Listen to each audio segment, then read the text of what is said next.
নমস্কার সবাইকে। আজ আমি আপনাদের জন্য নিয়ে এসেছি একদম নতুন স্বাদের চকলেট পিঠা। চালের গুঁড়ির সঙ্গে কোকো পাউডার আর চকলেট দিয়ে তৈরি এই পিঠা খেতে যেমন নরম তেমনি সুগন্ধে ভরপুর।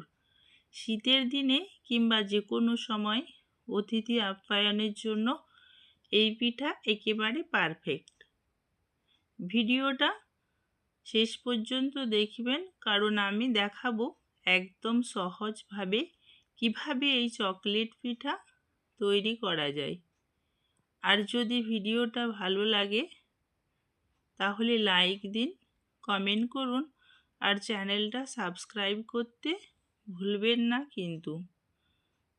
তাহলে চলুন দেখিয়ে দিই কিভাবে পিঠাটা বানানো যায়।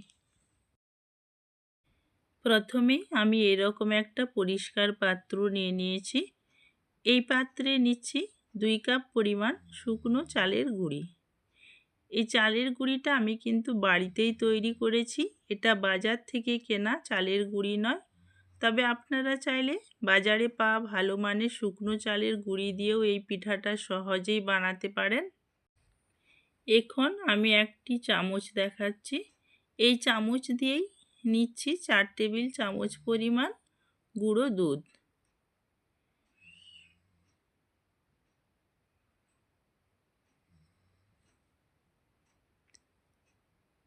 এরপর নিচ্ছি চিনি।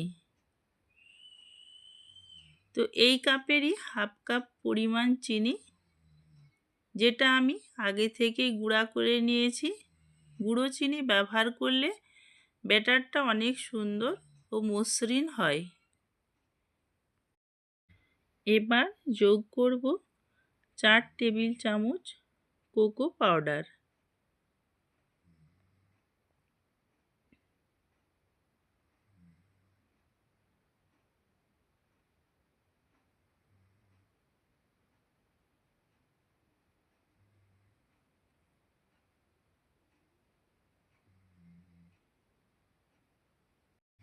কোকো পাউডার ভালো মানের হলে রং ও ফ্লেভার দুটোই সুন্দর আসে।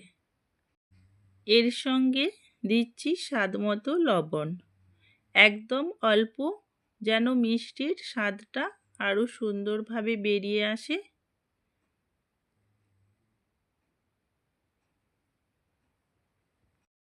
এখন সব শুকনো উপকরণগুলো ভালো করে মিশিয়ে নিচ্ছি। খেয়াল রাখবেন কোথাও যেন দলা না থাকে। সব উপকরণ সমানভাবে মেশানো খুব জরুরি।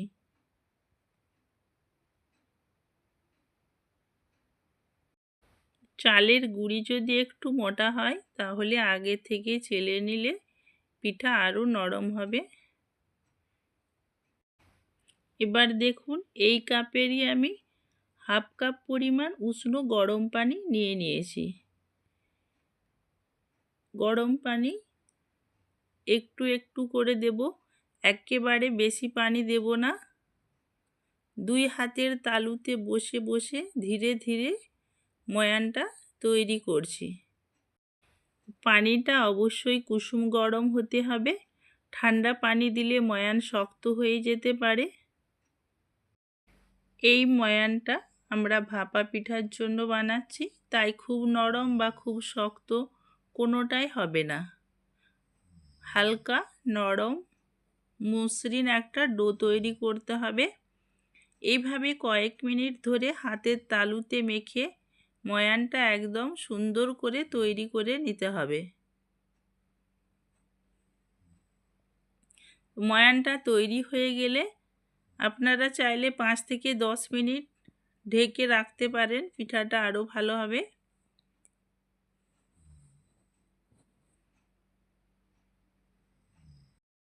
এখন আমি ময়ানটা হাত দিয়ে তুলে আপনাদের দেখাচ্ছি। দেখুন হাতে নিলে ময়ানটা সুন্দরভাবে দলা পেকে যাচ্ছে, কিন্তু একটু উপরে তুললেই ঝুরঝুর হয়ে আবার নিচের দিকে পড়ে যাচ্ছে। মানে ময়ানটা না বেশি শক্ত না বেশি নরম, ভাপা পিঠার জন্য একদম পারফেক্ট কনসিস্টেন্সি হয়েছে। এবার আমি নিচ্ছি ডার্ক চকলেট, পরিমাণ প্রায় 100 গ্রামের মতো। চকলেটটা আমি ছোট ছোট টুকরো করে নিয়েছি, দেখতে পাচ্ছেন, যাতে পরে পিঠার ভেতরে দিলে খুব সহজেই গলে যায়। এরপর নিচ্ছি প্রায় 5 থেকে 6 টেবিল চামচ পরিমাণ কুড়ানো নারকেল। এই নারকেলটা আমি হালকা করে কুড়িয়ে নিয়েছি। এবার আমি 3টা ছোট সাইজের বাটি নিয়ে নিয়েছি। তো প্রথমে প্রতিটা বাটির ভিতরে হালকা করে তেল ব্রাশ করে নিচ্ছি, যাতে পরে পিঠা খুব সহজে বেরিয়ে আসে।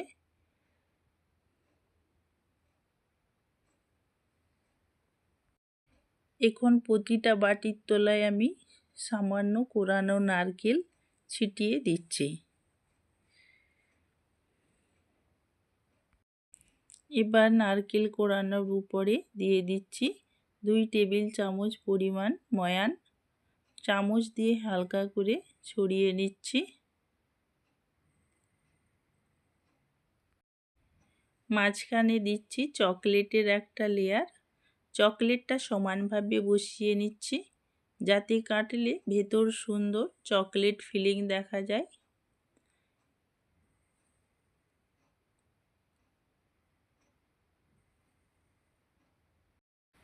এবার এর উপরে দিয়ে দিচ্ছি 3 টেবিল চামচ পরিমাণের মতো ময়ান।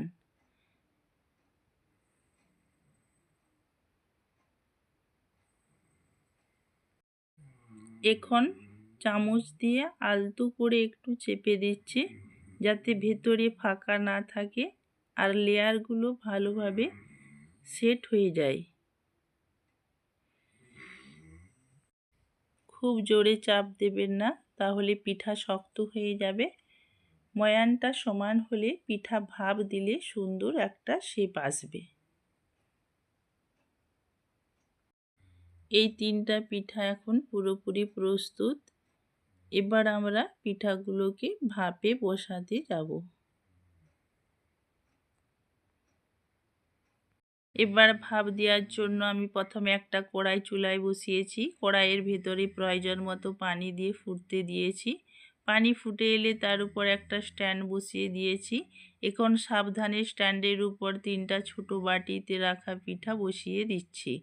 খেয়াল রাখবেন বাটিগুলো যেন সরাসরি পানির মধ্যে না থাকে, শুধু ভাপেই পিঠা সেদ্ধ হবে। এরপর ঢাকনা দিয়ে কড়াইটা ভালো করে ঢেকে মাঝখানে একটা ছিদ্র ছিল, সেটা বন্ধ করে দিলাম। মাঝারি আঁচে ভাপে পিঠাগুলো সেদ্ধ হতে দেব। এদিকে যেহেতু আমার আরও 2টা বাটিতে পিঠা বাকি ছিল, সেগুলো আমি একই পদ্ধতিতে তৈরি করে নিচ্ছি। আগের মতোই প্রথমে বাটিতে হালকা তেল ব্রাশ করে তারপর নিচে কোরানো নারকেল ছিটিয়ে দিচ্ছি। এর উপর ময়ান, মাঝখানে চকলেটের লেয়ার আর উপরে আবার ময়ান দিয়ে আলতো করে চেপে দিচ্ছি। এইভাবে বাকি পিঠাগুলো প্রস্তুত করে নিচ্ছি। চুলা বন্ধ করে একটু সাবধানে ঢাকনাটা খুলছি। দেখুন ভেতর থেকে সুন্দর ভাপ উঠেছে আর পিঠাগুলো একদম ভালোভাবে সেদ্ধ হয়ে গেছে। তো আমার পিঠা সেদ্ধ হতে 12 মিনিট সময় লেগেছে। 12 মিনিটের বেশি কিন্তু ভাপে দেওয়া যাবে না। এখন আমি একটা টুথপিক ঢুকিয়ে দেখে নিচ্ছি, টুথপিক আমার পরিষ্কার বেরিয়ে আসছে। পিঠের উপরের অংশটা শক্ত, ভেতরটা নরম, মানে ভাপ ঠিকঠাক কাজ করেছে। এখন আমি পিঠাগুলো একটি পাত্রে তুলে নেব। তারপর 2 থেকে 3 মিনিট এগুলো ঠান্ডা হতে দেব।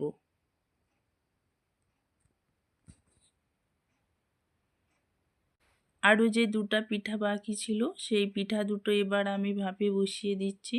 আগের মতোই একই পদ্ধতিতে ফুটন্ত পানির উপরে স্ট্যান্ড রেখে ঢাকনা দিয়ে ঢেকে দেব। এগুলো মাঝারি আঁচে ভাপে সেদ্ধ হতে দেব 12 মিনিট, যতক্ষণ না পিঠাগুলো নরম আর সুন্দরভাবে ফুলে ওঠে। এবার আমি সাবধানে বাটি থেকে পিঠাগুলো বের করে নেব। একটা সার্ভিং প্লেটের উপর বাটিটা উল্টে দিচ্ছি। তারপর সামান্য একটু টোকা দিতেই দেখুন পিঠাগুলো খুব সহজেই বাটি থেকে উঠে আসছে।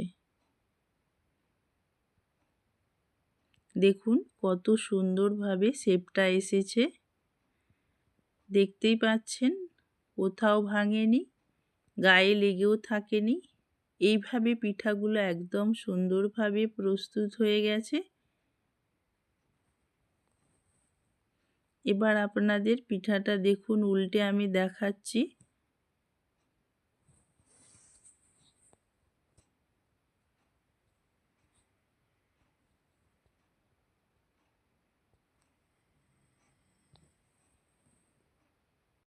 এইভাবে সব পিঠাগুলো আমি এক এক করে সার্ভিং প্লেটে উল্টে বের করে নেব।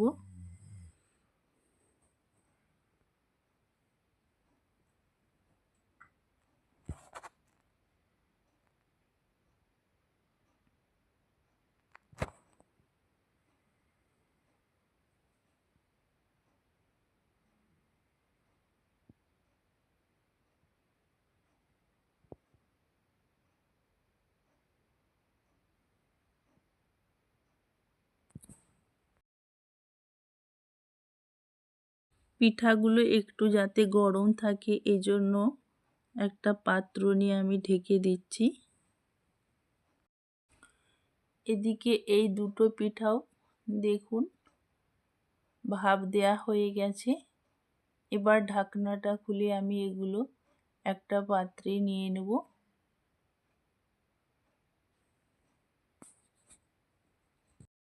এইভাবেই আমি এই দুটো পিঠাও 2 থেকে 3 মিনিট ঠান্ডা হওয়ার পর বাটি থেকে বের করে নেব। এবার পিঠাগুলোর উপরে আমি গলানো চকলেট চামচে করে একটু একটু করে আলতোভাবে ছড়িয়ে দিচ্ছি। চকলেটটা ধীরে ধীরে পিঠার গায়ে পড়ে আর পুরো পিঠাটাকে আরও সুন্দর করে তুলেছে। এর উপরে সামান্য কোরানো নারকেল ছিটিয়ে দিচ্ছি।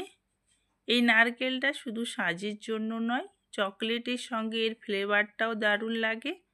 এইভাবে আমাদের চকলেট ভাপা পিঠা একদম ফাইনাল টাচ পেয়ে গেল।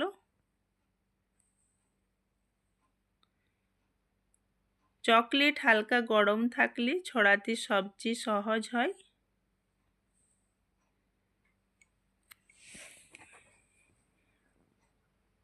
এর উপরে আরও একটা পিঠা বাকি ছিল, এটাও আমি একই পদ্ধতিতে উপরে চকলেট গোলানো, তার উপরে কোরানো নারকেল ছিটিয়ে দিচ্ছি।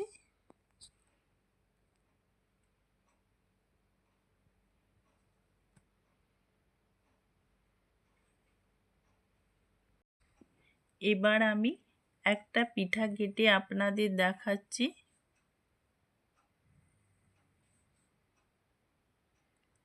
দেখুন ভেতরে কত সুন্দর করে চকলেটের লেয়ার বসে আছে। পিঠাটা একদম নরম, ভাপা হওয়ায় মুখে দিলেই গলে যাবে। চালের গুঁড়ির সঙ্গে চকলেট আর নারকেলের এই কম্বিনেশনটা স্বাদে সত্যি দারুণ হয়েছে। এই ছিল আমার আজকের চকলেট ভাপা পিঠা।